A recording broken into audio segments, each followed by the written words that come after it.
toute mon équipe. Oui. Écoute, j'ai envie de rentrer tout de suite comme ça là, dans notre échange.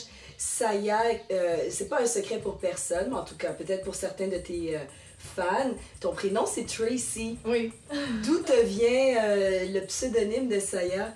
Saya, en fait, je l'ai comme trouvé par hasard.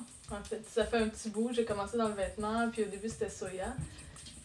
Mais non. Soya! Mais je voulais toujours dire, c'est ça, Soya, comme la sauce, en fait. Fait que là, j'ai changé. J'ai dit, OK, je vais mettre un A.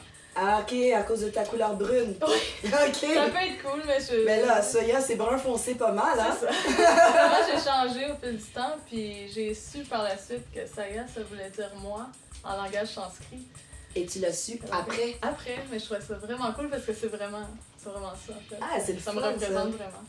As-tu toujours su que tu voulais chanter, que tu savais chanter? Je savais, oui, mais que je voulais, non. C'est vraiment en 2008 que je me suis lancée. Ça m'a pris un certain temps parce que je pensais qu'avec ma personnalité... 2008, c'est quand même assez récent. Oui. J'ai toujours dit que je chanterais jamais parce que j'avais l'impression que j'avais pas la personnalité pour... Je sentais que j'avais pas la personnalité, mais parce que je suis gênée, je suis quelqu'un de très introverti. Ah, t'es timide? Je suis très timide, je pensais pas que j'avais une grosse peur des stages, une peur de la scène, de monter sur scène, d'être le centre de l'attention. De l'attention, j'ai encore un peu de misère, mais j'ai combattu mes peurs, puis c'est comme une adrénaline maintenant que j'ai besoin finalement, je réalise que j'avais besoin de ça.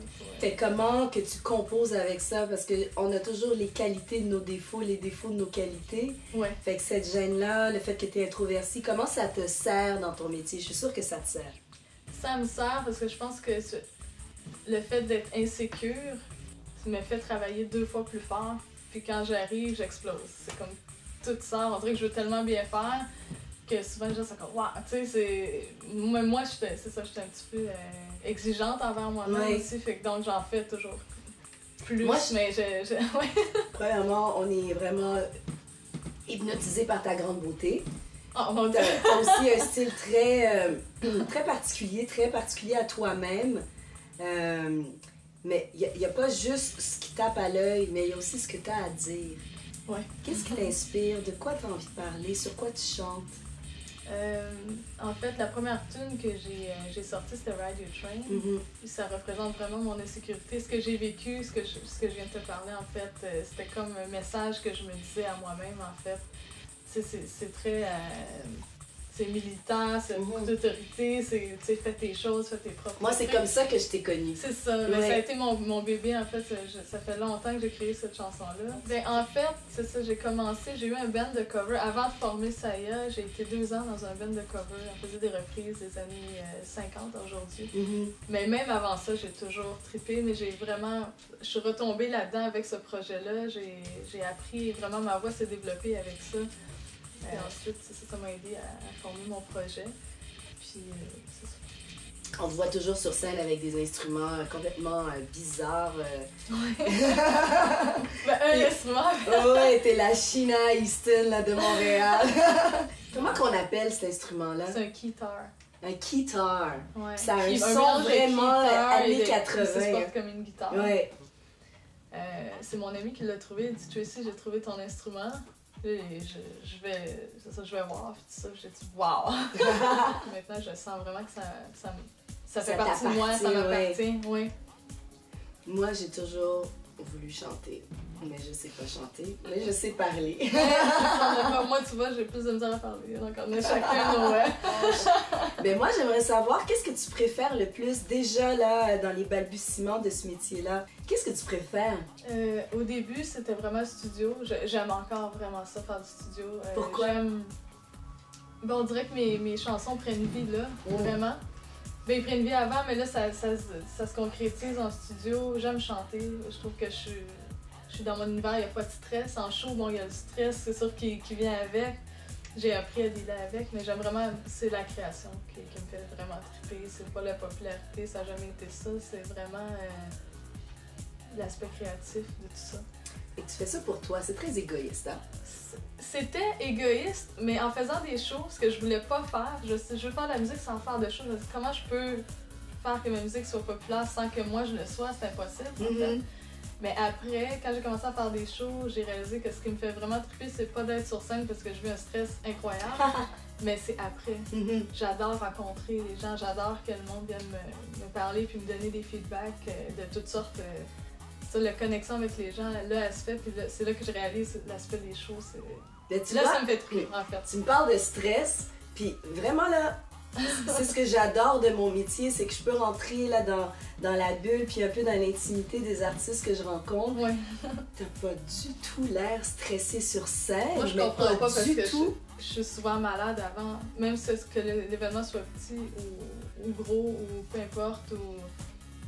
C'est un grand stress, c'est de monter sur scène, c'est d'avoir la tension, je suis pas habituée à ça. Puis les gens me disent ouais, un jour tu vas t'habituer, je pense pas que. Je pense pas, hein? Non. Pas dans mon cas en fait, là, mais c'est ça, je réalise qu'il faut passer par là, puis ça me fait grandir. C'est ça, en tant que personne aussi, ça fait. Mais ça te fait explorer, je pense, des zones de toi-même qu'autrement t'explorais pas. Non, c'est ça, exactement. Je suis contente de l'avoir. Tu te fais violence. Exactement, mais j'aime ça, j'ai un peu sadomaso, fait que je pense que j'aime ça. D'ailleurs, dès cet été, t'as des gros shows qui s'en viennent. Oui. Tu me parlais là, pendant que la caméra était off, là, puis j'ai dit non, arrête! Mais là, c'est le temps. Donc, c'est ça, je suis devenue clavieriste officielle pour The Beatles. C'est une artiste que j'admire vraiment bonne.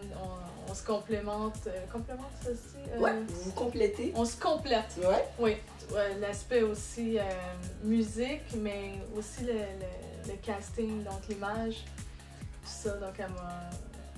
C'est cohérent, là. Ouais, vous venez de la même famille. Oui. Donc, on a participé au festival Emergenza en mai.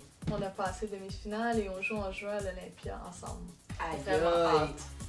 Là, tu vas être stressée, ça y est. C'est quoi tes rêves les plus fous? Les plus fous? Ben, c'est sûr que j'aimerais voyager à travers le monde, faire tous les pays du monde. Je pense que c'est mon rêve le plus fou. J'aime vraiment découvrir des cultures différentes, des endroits, être dépaysé. J'aime vraiment ça.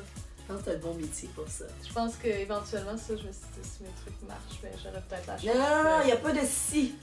Quand mes trucs vont marcher. Non, je vais y aller. C'est vrai.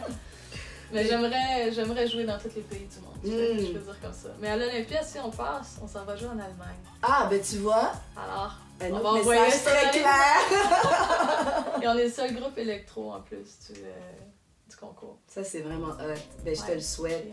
Est-ce qu'il y a un artiste avec qui tu aimerais collaborer, que tu trouves vraiment c'est trop fou, là, c'est trop malade? On envoie des messages clairs, là. Il y aurait eu Michael Jackson. Je pense que ça aurait été vraiment... j'ai vraiment eu un gros kick toute ma jeunesse. Michael Jackson. Après, mais là... Mais bon. On connaît l'histoire. C'est ça. Présentement, écoute... Dépêche Mode. Ah ouais. Je capote. Ouais, j'aime vraiment ça. Je sais que c'est un vieux groupe, mais j'ai été voir leur show, j'ai complètement... non, mais je pense qu'avec le retour du style des années 80, on réentend du Dépêche Mode de plus en plus, ou bien des covers de Dépêche Mode. Ouais. J'aime vraiment. Ben, c'est pas si fou que ça, je pense. Non, c'est pas si fou, ça pourrait peut-être se passer. Mais moi, j'ai envie de trinquer à ça. Yes. À tes rêves les plus fous, ça y est. Merci. Longue vie. Merci.